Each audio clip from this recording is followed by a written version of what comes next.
খড়গপুর শহরের 20 নম্বর ওয়ার্ডের গুরুদুয়ারা এলাকায় শাইন স্টার বয়েজ ক্লাবের 25তম বর্ষের গণেশ পুজোর মূল আকর্ষণ 301 কেজির লাড্ডু। খড়গপুরের রাজারাম সুইটস তৈরি করেছে এই মতিচুরের লাড্ডু।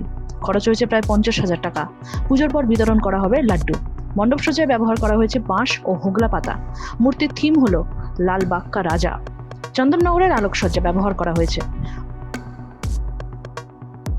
পুজোর মোট বাজেট প্রায় 7 লক্ষ টাকা। 8 দিন ধরে চলবে পুজো, জানিয়েছেন পুজো উদ্যোক্তাদের তরফে বিবেক কুমার, শ্রীনিবাস, দীপ জয়সওয়াল প্রমুখ।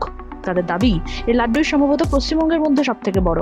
গত বছর তারা 250 কেজির লাড্ডু তৈরি করেন, তার আগের বছর ছিল 200 কেজির। গণপতি বাপ্পার আশীর্বাদে প্রতি বছর বাড়তে থাকবে এই লাড্ডুর ওজন। মেদিনীপুর থেকে নিজস্ব প্রতিনিধির রিপোর্ট, এনএম নিউজ। আরও খবরের আপডেট পেতে সাবস্ক্রাইব করুন আমাদের ইউটিউব চ্যানেলটি আর বেল আইকনে ক্লিক করুন নোটিফিকেশনস পেতে।